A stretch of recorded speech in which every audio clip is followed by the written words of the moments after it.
All. आज मैं आपके लिए क्लास 10 का रियल नंबर्स का चैप्टर लेके आया हूँ। मुझे पता है ये चैप्टर बहुत बोरिंग लगता है आप लोगों को, लेकिन मैं क्या करूँगा, इसको बहुत फंडामेंटली आपको समझा के, जो क्वेश्चन को कैसे डिकोड करना है वो समझा के, और इसके क्या स्टेप्स फॉलो करने हैं वो आपको बता के ये चैप्टर को आपको बहुत इंटरेस्टिंग और बहुत ईजी बनाने वाला हूँ। तो आज जो क्वेश्चन लेके आया हूँ ये हमारा एग्जाम्पल नंबर 1 है। इसमें क्या है देखिए, इसमें हमको दिया हुआ है consider the numbers 4 to the power n। Consider the numbers 4 to the power n क्यों दिया हुआ है? क्योंकि 4 टू द पावर n है। अगर आप n की वैल्यू 1 लेते हो तो आपको आता है 4। अगर आप n की वैल्यू 2 लेते हो तो आपको आता है 16। n की वैल्यू 3 लेते हो तो आपको आता है 64। तो इस तरीके से क्या है, वो क्या बोलना चाहता है, consider the numbers 4 to the power n। मतलब आप n की जगह कुछ भी वैल्यूज लेते जाओ, वो ये कहना चाहता है कि अगर ये जो 4 टू द पावर n से जो नंबर्स हमारे बन रहे हैं n की वैल्यू डालने के बाद, तो वहाँ n क्या है, n is a natural number. n is a natural number. तो नेचुरल नंबर है मतलब वो कहाँ से कहाँ तक वैल्यूज ले पाएगा, वो n की वैल्यू क्या क्या हो पाएगी, 1 2 3 4 ऐसे बढ़ता रहेगा। Means the counting number starting from 1 are called as natural numbers. तो n की वैल्यू हमारी 1 2 3 4 ऐसे हम लोग डालते रहेंगे। तो ये बोल रहा है कि जितने भी नंबर्स हमारे 4 टू द पावर n है ना, जितने भी नंबर्स ऐसे बनते हैं उसमें चेक करो, check whether there is any value of n for which 4 to the power n ends with the digit 0।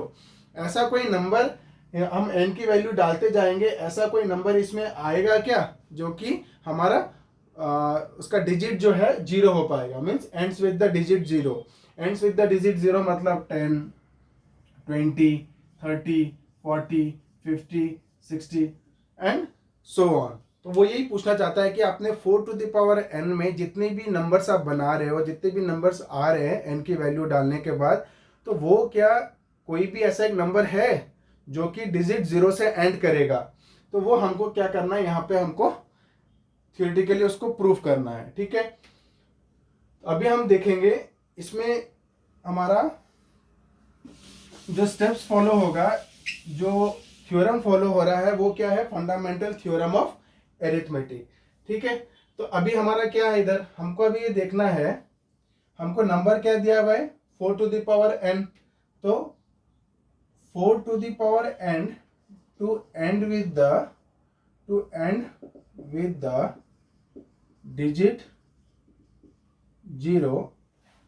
अगर 4 टू द पावर n को डिजिट 0 में एंड करना है ना, डिजिट 0 में एंड करना है, तो which implies it must contain the prime number 5। It must contain the prime number 5। ये क्यों बोलना चाहता है कि it must contain the prime number 5? क्योंकि अगर 5 किसी के अंदर है तो पॉसिबिलिटी है हमारा 0 आने का, डिजिट 0 आने का। जैसे कि आप 2 में 5 मल्टीप्लाई करते हो तो कितना आता है, 10। 4 में 5 मल्टीप्लाई करते हो तो कितना आता है, 20, है ना। उसके बाद आपका जैसे 6 में 5 मल्टीप्लाई करते हो तो कितना आता है, 30। तो इस तरीके से अगर 5 जो प्राइम नंबर है वो अगर 4 टू द पावर n में अगर होगा, then if it is containing the prime number 5, then only उसमें चांसेस है अपना डिजिट 0 आने का, समझे। और सपोज आपका 3 इंटू 5 है तो 15 आता, तो इसमें 0 नहीं आ रहा। तो इस तरीके से है, लेकिन आपको 0 तभी आएगा जब आपका ये प्राइम नंबर 5 उसमें होगा। ठीक है, तो it must contain the prime number 5। Now अगर हम लोग 4 टू द पावर n को हम लोग क्या करते हैं, प्राइम फैक्टर्स में कन्वर्ट करते हैं, तो फिर क्या आ रहा है ना, हमको चेक करना है कि प्राइम नंबर 5 आ रहा है कि नहीं आ रहा है ना। तो 4 टू द पावर n जो है उसको अगर हम लोग ब्रेक करते हैं, तो 4 को अगर आप प्राइम फैक्टर्स करते हो तो 2 2 4 आ रहा है, तो 2 2 बार आ रहा है ना। 2 यहाँ पर क्या आ रहा है, 2 टाइम्स आ रहा है, तो हम क्या लिख सकते हैं, 2 टू द पावर 2। तो अगर मैं 4 को ब्रेक करता हूँ 2 टू द पावर 2 और ये n पहले ही था, तो ये कितना हो जाएगा, 2 to the power 2n, 2 to the power 2n। But तो इससे हमको क्या पता चला कि अगर हम इसको ब्रेक किए प्राइम फैक्टर्स में, बट तो उसमें प्राइम नंबर 5 तो आ नहीं रहा है, तो हम क्या लिखेंगे, but the prime factorization of 4 to the power n does not contain the prime number 5, है ना. But the prime factorization of 4 to the power n does not contain the prime number 5. तो अब हमको कोई चैलेंज करेगा कि नहीं इसमें आ सकता है, तो हमको क्या लिखना है, जो हम लोग को uniqueness of fundamental theorem of arithmetic बोलता है. सो by the uniqueness of the fundamental theorem of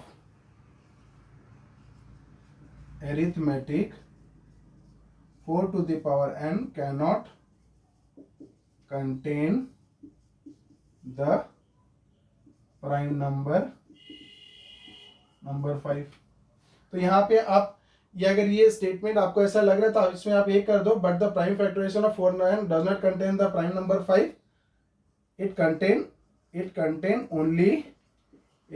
only the prime number 2. ठीक है. अब ये आपने by the uniqueness of fundamental theorem of arithmetic आपने क्या कंफर्म कर दिया कि जो फंडामेंटल थ्योरम ऑफ अरिथमेटिक कहता है कि जो आप प्राइम फैक्टर्स निकालते हो किसी भी नंबर के वो यूनिक होते हैं और उसके अलावा और कोई प्राइम फैक्टर्स नहीं होते. तो इससे हमको पता चल गया कि इसके अंदर प्राइम नंबर 5 आने वाला नहीं है. तो विच इम्प्लाइज हमको क्या पता चल गया कि check whether there is any value of n for which 4 to the power n ends with the digit 0. So there is no value of n for which 4 to the power n ends with the digit 0. ठीक है. तो ये हमने इस तरीके से solve कर दिया. अभी क्या है, कुछ बच्चों को अभी हम लोग 7th 8th में प्राइम और कंपोजिट नंबर पढ़ते हैं, बट वो हम लोग कभी कभी भूल जाते हैं, तो उसको हमको देखना है. प्राइम नंबर क्या होता है, जिसके दो ही फैक्टर्स होते हैं. जैसे एक 5 है, इसके दो ही फैक्टर्स है, 1 एंड द नंबर इटसेल्फ, उसको हम लोग बोलते हैं प्राइम नंबर. और कंपोजिट नंबर में क्या रहता है, मोर देन 2 फैक्टर. सपोज 16 है, तो इसका एक फैक्टर हो गया 1 और एक फैक्टर हो गया 2 और एक फैक्टर हो गया 4. तो 1 एंड द नंबर इटसेल्फ जब रहेगा तो प्राइम नंबर रहेगा, और मोर देन 2 फैक्टर्स रहेंगे तो हम उसको क्या बोलते हैं, कंपोजिट नंबर. तो हम कोई भी कंपोजिट नंबर को जो फंडामेंटल थ्योरम ऑफ अरिथमेटिक बोलता है कि आप अगर उसको प्राइम नंबर्स में कन्वर्ट करोगे, प्राइम फैक्टराइजेशंस में कन्वर्ट करोगे, तो आपको क्या हो जाएगा कि वो जो प्राइम फैक्टर्स होगा वो क्या रहेगा, बहुत यूनिक रहेगा. तो ये क्वेश्चन देखो, हम लोग ये इस तरीके के क्वेश्चन आगे और एक लेके आऊंगा जिसमें check the number 6 to the power n दिया हुआ है, उसको भी हम लोग यही प्रोसेस में फॉलो करेंगे. तो आप देखो, इस तरीके का कोई भी क्वेश्चन अगर आपको पूछता है कि whether it is ending with the digit 0 और नॉट, तो आपको यही प्रोसेस फॉलो करना है और बहुत इजीली आप ये क्वेश्चन क्या करोगे, डिकोड करके आप इजीली सॉल्व कर पाओगे. तो होप मैंने आपकी यहाँ पर डाउट्स क्लियर कर दी और ये क्वेश्चन आपके लिए बहुत सिंपल कर दिया. तो अभी के लिए इतना ही. बने रहिए आगे वीडियोस के लिए. Thank you.